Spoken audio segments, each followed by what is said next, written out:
My boss, Sophia, was unlike anyone I had ever met. By the time I came to work under her, she had already turned 45, though she carried herself with such grace and strength that her age felt like nothing more than a number whispered in the background. Her presence filled every room she entered, yet there was something about her eyes, a kind of quiet sadness, that told me she carried weight no one else could see. I was 26 back then, still at the beginning of my professional journey. She, on the other hand, had spent decades carving out her name in the corporate world. Everyone respected her, not just because of her position, but because she had a way of commanding attention without ever raising her voice.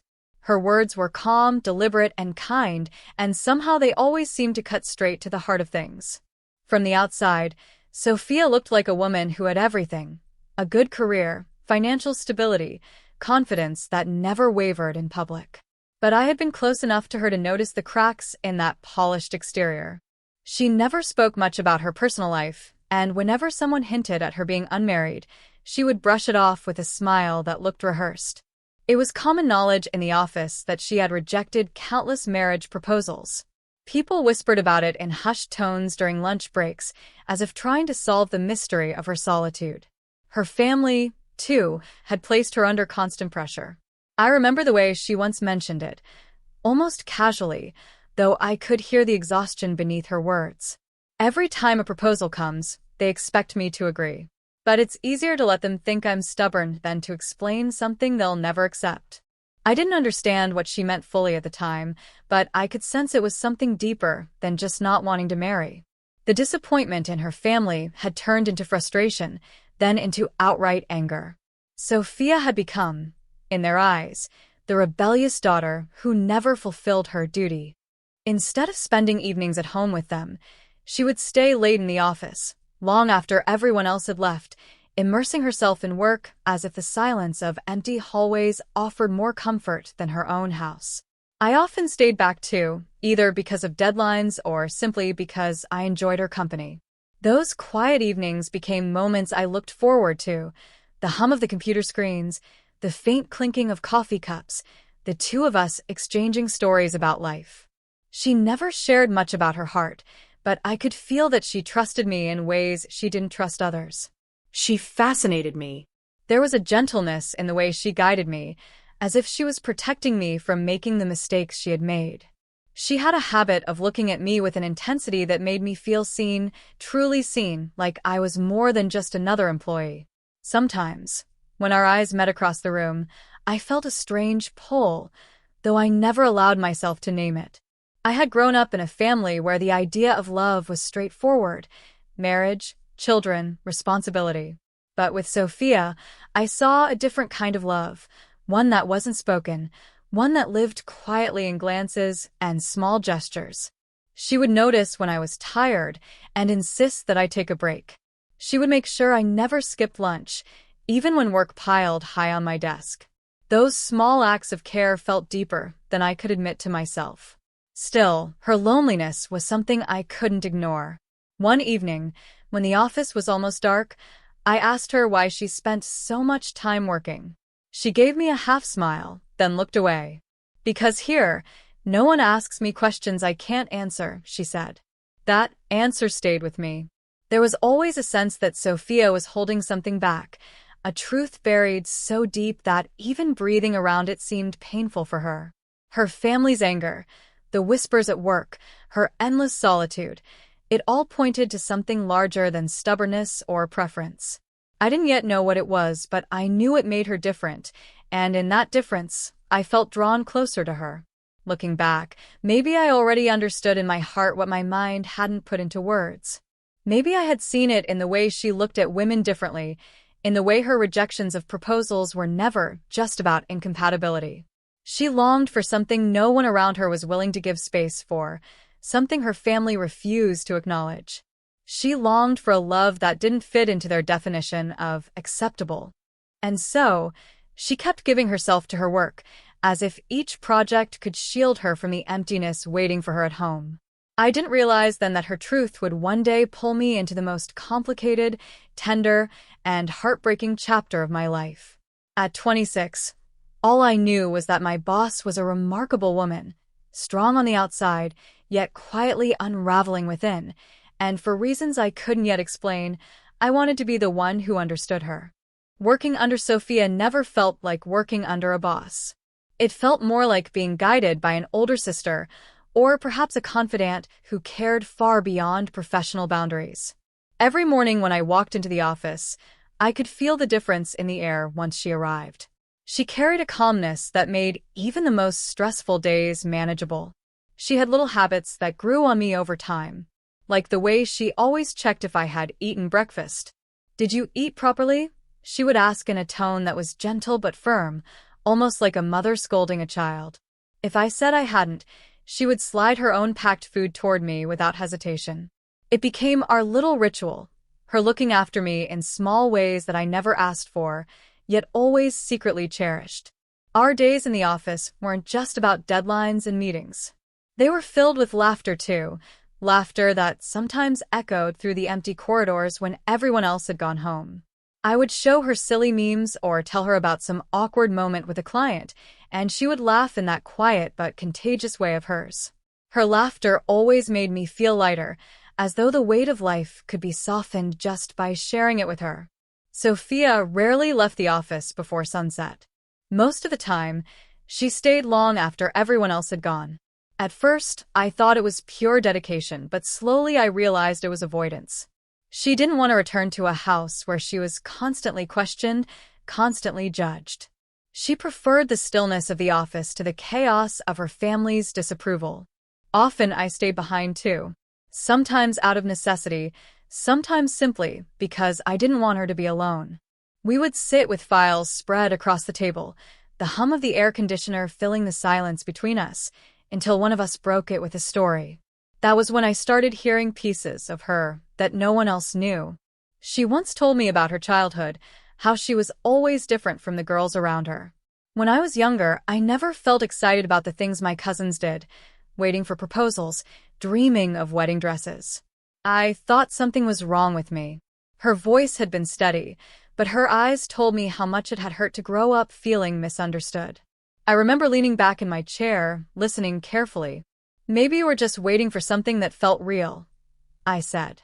She looked at me with a strange softness, as though my words had touched a part of her she kept hidden. In those late-night conversations, I began to notice her loneliness more vividly. The way her face lit up when I shared my silly day-to-day stories, the way she held onto moments of laughter as if they were rare treasures. I felt protective of her, though she was nearly 20 years older than me. There was a fragility in her solitude, a vulnerability that made me want to shield her from the world that refused to see her for who she truly was. Sometimes she would ask me about my dreams, my plans for the future. I would talk about my family, about wanting to provide for them, about how they relied on me. She listened so intently, never interrupting, and when I finished, she always offered encouragement. "You're stronger than you think," she once told me, her eyes locking onto mine with an intensity that made my heart flutter in ways I didn't want to admit. There were moments when the air between us grew heavier, filled with an unspoken connection that neither of us dared to name. Like when her hand brushed mine while passing me a document, and neither of us pulled away immediately. Or when she looked at me too long during a quiet pause, and I pretended not to notice, though inside I felt my pulse quicken. Still, everything remained wrapped in the safety of friendship. At least, that was what I kept telling myself. Our bond was growing, deepening with every late-night conversation and every shared smile. She had become more than a boss, more than a mentor. She was the person I trusted, the person I turned to when life felt overwhelming. One evening, after most of the staff had left, we were sitting side by side, going through reports. She suddenly put her pen down and sighed. "Do you ever feel," she asked slowly, "that people expect you to live a life you don't belong to?" Her question lingered in the air. I glanced at her and saw the exhaustion etched across her face. "Yes," I said quietly. "All the time." She looked at me then, really looked, as though she was searching for something in my eyes. "It's hard, isn't it? Carrying a truth that others won't understand." I nodded, though I didn't fully know the truth she carried yet. But I could feel it, like a silent current running between us, pulling me closer to her world. That night, as I walked home, I couldn't stop thinking about her. I thought about the way she laughed, the way she listened, the way she carried her loneliness with dignity. And I realized that somewhere between late-night coffees and unspoken confessions, I had begun to care for her in a way I had never expected. I didn't call it love then. Maybe I was too afraid to. But I knew one thing for certain. Sophia had become a part of me. A part that I didn't want to lose. It was an ordinary day, or at least it began that way. The office had been unusually quiet, the kind of quiet that made you hear every tick of the clock, every shuffle of papers. I had been preoccupied with thoughts of my own life. My family had recently started pressing me about marriage, dropping hints that I should settle down. I wasn't particularly in a hurry, but the pressure was growing heavier with each passing day. That evening, as Sophia and I sat together going through the last of the reports, I decided to share it with her, almost casually. "My parents have been talking about my marriage again," I said, half smiling, as if it were just another story. "They're even looking into proposals." The words left my lips lightly, but the silence that followed was anything but light. I glanced up and saw her face change. Her eyes widened slightly, and then softened into something I couldn't quite place. Within moments, I saw the glimmer of tears, and before I could even process what was happening, Sophia put down her pen and pressed her hand to her forehead, as though holding back an avalanche of emotions. I froze. I had never seen her like this. My strong, composed boss, the woman who always had the right words, was breaking apart in front of me. "Sophia, what happened?" My voice was gentle, uncertain. She looked at me, and tears rolled down her cheeks. It wasn't the quiet kind of crying, it was raw, trembling, the kind of tears that come from years of holding something in. "No one understands my feelings," she whispered, her voice cracking. "Not my family, not anyone. They keep asking me why I reject every proposal, why I waste my life like this, but no one stops to think about what I really want." Her words pierced through me. I wanted to comfort her, but I didn't yet know what to say. She continued, her voice trembling, almost desperate. "Why doesn't anyone realize that I am a lesbian? That I don't want a husband, that I don't want to pretend to be someone I'm not? I want to be with a woman. That's who I am. That's who I've always been." The room seemed to tilt, as though her confession had shifted the ground beneath us. I had suspected her loneliness. I had sensed a hidden truth, but hearing it spoken aloud, with such vulnerability, shook me deeply. I reached out instinctively, touching her hand. "Sophia," I whispered, my heart pounding in my chest. She looked at me with eyes so full of longing and pain that I had to look away for a moment. Then, suddenly, she said the words that left me breathless. "If you marry me, I'll convince my family. I'll make them accept it. Just say yes, and I'll fight for us." For a moment, the world seemed to stop. I stared at her, unable to breathe. Marry her? The idea was so unexpected, so overwhelming, that my mind couldn't catch up with my heart. I loved my parents. I was their only support, the one they leaned on for everything. The thought of leaving them, of betraying their expectations, was unbearable. And yet, here was Sophia, raw and broken, offering me her truth, offering me her heart. My chest ached with the weight of it all. I don't know," I stammered. My throat felt tight. "You don't understand, Sophia. My family, they would never accept this. They've raised me to believe marriage is between a man and a woman. If I agreed, it would destroy them." Her face crumpled, her tears flowing harder now. "And what about me? Do you think I haven't destroyed myself already, living a life where no one sees me? Do you know what it feels like to wake up every day knowing your truth, but never being able to speak it aloud? To watch everyone treat you as though you're broken, when all you want is love?" Her voice rose slightly, filled with desperation. Then it softened again, breaking me even more. "I don't want riches. I don't want some grand wedding. I just want someone who understands me. I just want you." Those last words struck deep. "I just want you." I sat in silence, torn apart inside. I wanted to hold her, to take away her pain, to tell her she wasn't alone. But another part of me screamed about my parents, about my responsibilities, about the weight of being the only earning member of my family. They had sacrificed everything for me. How could I abandon them? Yet, as I looked into Sophia's tear-streaked face, I couldn't deny what was growing inside me.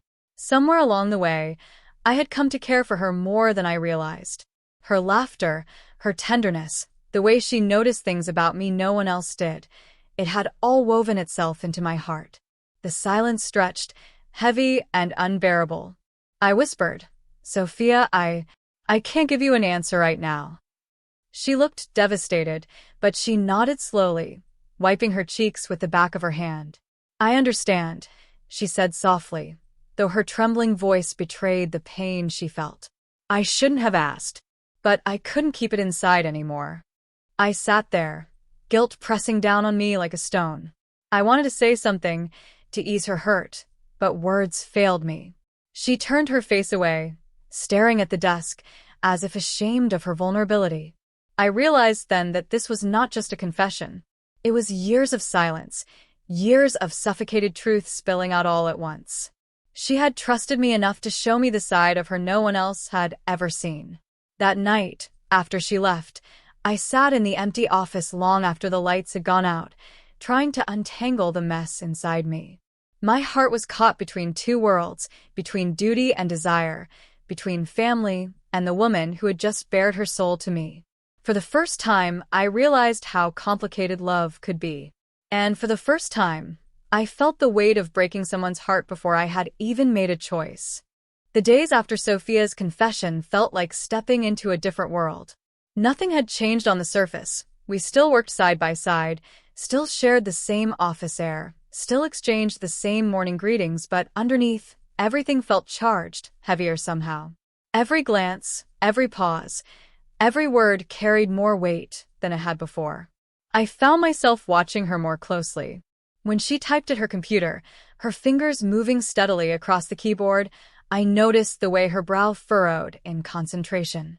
When she looked up at me during meetings, her eyes softened just a little longer than before. Even her silence felt louder, as though it was filled with all the things she hadn't said since that night. She didn't bring up her confession again. Not once. Instead, she treated me with a tenderness that felt new, though subtle enough that no one else could have noticed. If I skipped breakfast, she made sure I had something to eat before diving into work. If I looked tired, she would quietly place a cup of coffee on my desk without saying a word. Sometimes, she'd check on me in the middle of the day with a simple, "Are you okay?" Yet in her tone, I could hear everything she couldn't say aloud. Those small gestures began to unravel me. They were so ordinary, yet so full of meaning. I found myself questioning what love really was. Was it grand declarations and passionate moments, or was it this quiet concern, the way she noticed when I was cold and adjusted the air conditioning without a word, the way she stayed behind with me when she could have left hours earlier? I had never thought of love as something so gentle, so steady. And yet, being with Sophia made me feel it in ways I couldn't deny. But with every moment of closeness came tension, a quiet storm just beneath the surface. I carried her words with me everywhere. "I just want you." Sometimes, late at night when I lay in bed, I replayed that moment over and over. Her trembling voice, her tears, her vulnerability. It haunted me, and yet it also pulled me closer to her. One afternoon, as the office emptied out and only the two of us remained, I caught her staring at me. She quickly looked away, but not before I saw the longing in her eyes. It wasn't desperate. It was patient, almost reverent, as if she didn't want to scare me with the depth of her feelings. My heart skipped, and I had to pretend to be busy with my notes just to steady myself. I started noticing how much space she gave me, even while wanting to be close. She never pressed me for answers. She never cornered me with questions about the future. Instead, she simply stayed, kind, caring, quietly present. That patience was both comforting and painful. Comforting because it meant she respected my silence. Painful because I could feel how much it cost her to hold herself back. Sometimes, When we walked out of the office together, she slowed her steps so I wouldn't feel rushed. Other times, she offered to drop me home, and even though I usually declined, I could sense that her offer came not from duty, but from a genuine desire to make sure I was safe. Those little things began to carve themselves into my heart in ways I couldn't stop. And I began to question myself. Why did my chest tighten whenever she looked at me too long? Why did I feel warmth spread through me whenever she laughed at something I said? Why did her sadness feel like mine to carry? One evening we were both finishing up some reports. The silence between us stretched, filled with the faint hum of the printer. Then she said softly, without looking up, "You're the only one who makes me feel less alone." Her words were simple, but they sank into me like an anchor. I wanted to respond, but my throat tightened. I couldn't tell her I felt the same, even though deep down I knew I did. Instead, I smiled faintly and said, "You're not alone. Not when I'm here." She looked at me then, and the expression in her eyes made me look away quickly. It was too much, too honest. My heart was racing, my palms sweating, as though I had just crossed an invisible line. The days kept passing, but every interaction became more layered, more loaded. The way she brushed past me in the hallway, the way her hand lingered for a second too long when she handed me a file, the way we both hesitated before saying goodbye at the end of the day, all of it was laced with emotions neither of us dared to voice. And yet, in those unspoken moments, I began to understand something. Love didn't always need to be shouted from rooftops. Sometimes, it existed in silences, in stolen glances, in the quiet acts of care that went unnoticed by the rest of the world. Sophia loved in that way, silently, patiently, deeply. And without realizing it, I was beginning to love her back in the same way. But every time the thought surfaced, I forced myself to bury it. Because love, as much as it warmed me, also terrified me.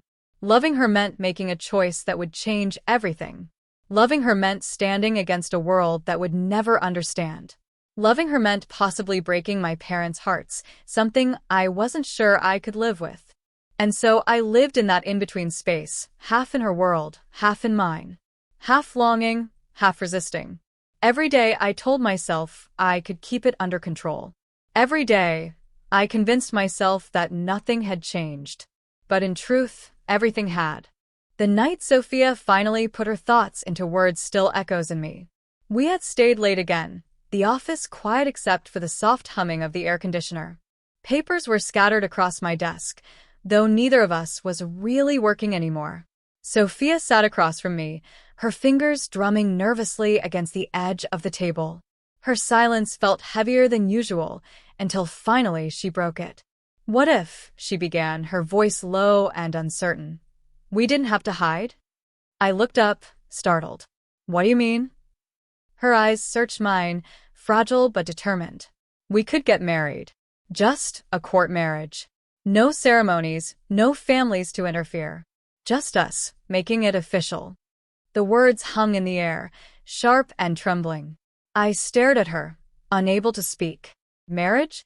My whole life, marriage had meant standing before my parents, their approval, their tears, the blessings of elders. Yet here was Sophia, rewriting the script in a single sentence. I swallowed hard. "Sophia," she leaned forward, her voice urgent now. "If we do it legally, no one can take it away from us. We'll have something real, something ours. You wouldn't have to choose between them and me anymore. We could just live." Her hope lit the room, but it terrified me. That night, I barely slept. I turned over in bed again and again, my thoughts chasing themselves in endless circles. A court marriage. The simplicity of it made it sound possible, but the consequences were anything but simple. What would my parents say if they found out? Would they disown me? Could I really walk away from everything I'd been taught about duty, about honor, about family? But then, when I thought of Sophia's face, the way her eyes had sparkled with fragile hope, I felt my chest ache. Wasn't love supposed to be about choosing the one who made you feel alive? Days passed in that restless haze. I would work during the day, but my nights belonged to silence, sleepless hours spent imagining two different lives. In one, I stayed with my parents, continued my role as the dutiful daughter, the one who carried the family on her shoulders.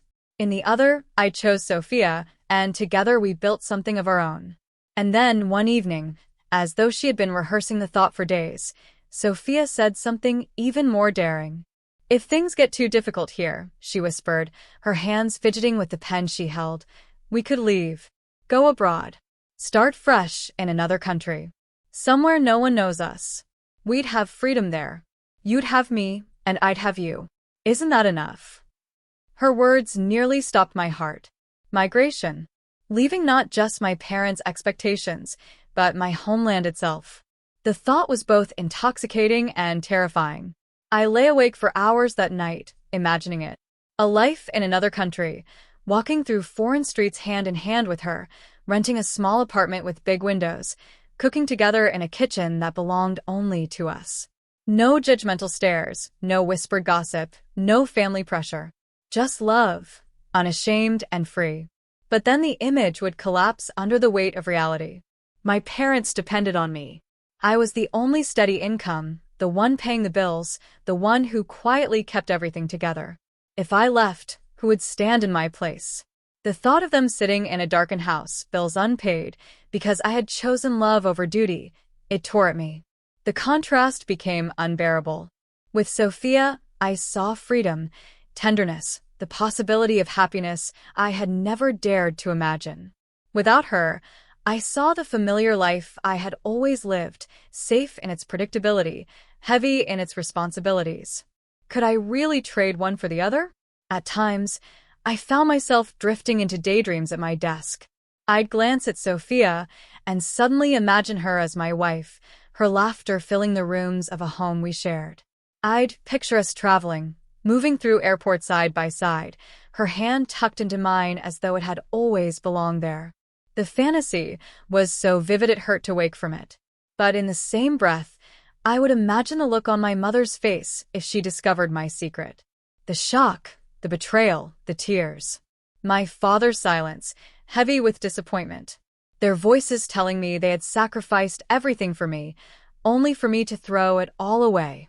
It felt like being torn in two directions, both equally impossible to abandon. Sophia never pressured me after those conversations. She didn't repeat her suggestions, but I knew the hope lingered in her heart. I could feel it in the way her eyes lingered on me when she thought I wasn't looking, in the way her hand sometimes hovered near mine but never quite touched. She was waiting for my answer, for my courage, for something I wasn't sure I had. Some nights I wept silently into my pillow, my body trembling with the weight of it all. Love had never felt so heavy. It wasn't supposed to be this hard, was it? Wasn't love meant to be simple? But in my world, every path was laced with sacrifice. To choose her meant to abandon them. To choose them meant to bury her love and my own heart along with it. And still, the thought of escape wouldn't leave me. Court marriage. Migration. These words had dug into me, planted seeds I couldn't unhear. I told myself I couldn't consider them seriously, but in the quietest moments, when my guard was down, I found myself daring to imagine. Imagine waking up beside her, not having to explain myself to anyone. Imagine walking through life knowing she was mine, not in secret but in truth. Imagine a love that wasn't shadowed by fear. But always, the fear crept back. Fear of losing my parents.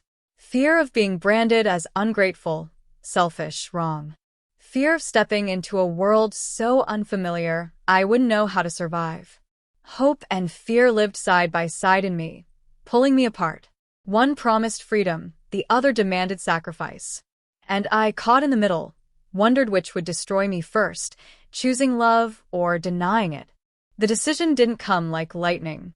It arrived slowly, painfully, in quiet hours of reflection, when my heart felt pulled in opposite directions until it nearly tore apart. But at last, the truth stood in front of me with cruel clarity. I could not leave my parents. It was a truth I had resisted, pushed away, prayed would change. But no matter how much I loved Sophia, no matter how deeply her presence lit the darker corners of my life, I could not walk away from the people who had given me everything. I was their only support, their only hope. The weight of their lives rested on my shoulders, and I couldn't shrug it off for the sake of my own desires. The evening I chose to tell her, the office was unusually quiet. The hum of the fluorescent lights seemed louder, almost mocking the silence between us. Sophia was sitting at her desk, papers neatly stacked, though she wasn't reading them. She had that faraway look again, the one that told me she was imagining a different life, one where love didn't have to hide. I stood there for a long moment, watching her. My heart ached at how beautiful she looked even in stillness, the soft lines of age etched with grace, the strength in her posture despite the loneliness she carried. I wanted so desperately to give her the answer she longed for. But I couldn't. "Sophia," I said finally, my voice trembling. She looked up immediately, eyes softening the moment they landed on me. "Yes." I moved closer, sitting across from her. My hands twisted in my lap, restless, betraying the storm within me. For a moment, I wished I could stay silent forever, let things linger in this delicate uncertainty. But she deserved the truth. "I've thought about everything you said," I began, my throat tight. The court marriage, going abroad, a life together. I've imagined it all, again and again. Her face brightened slightly, hope flickering like a candle against the dark. That made it harder. "But I can't," I whispered. The words tasted like ash in my mouth. "I can't leave my parents. I'm their only support. Without me, they won't survive. And no matter how much my voice cracked, the confession spilling out with my tears. No matter how much I care for you, I can't abandon them." For a long time, Sophia didn't speak. Her eyes glistened as she searched mine, perhaps hoping she had misheard, that I would take it back. But I didn't. I couldn't. When she finally spoke, her voice was steady, though broken underneath. "I understand." The simplicity of those words cut deeper than any outburst ever could. She didn't argue, didn't beg. She just accepted it, her acceptance laced with a grief so quiet it shattered me. Her hands trembled as she reached for a paperclip, twisting it between her fingers, as if the small motion could keep her from falling apart. But her tears betrayed her.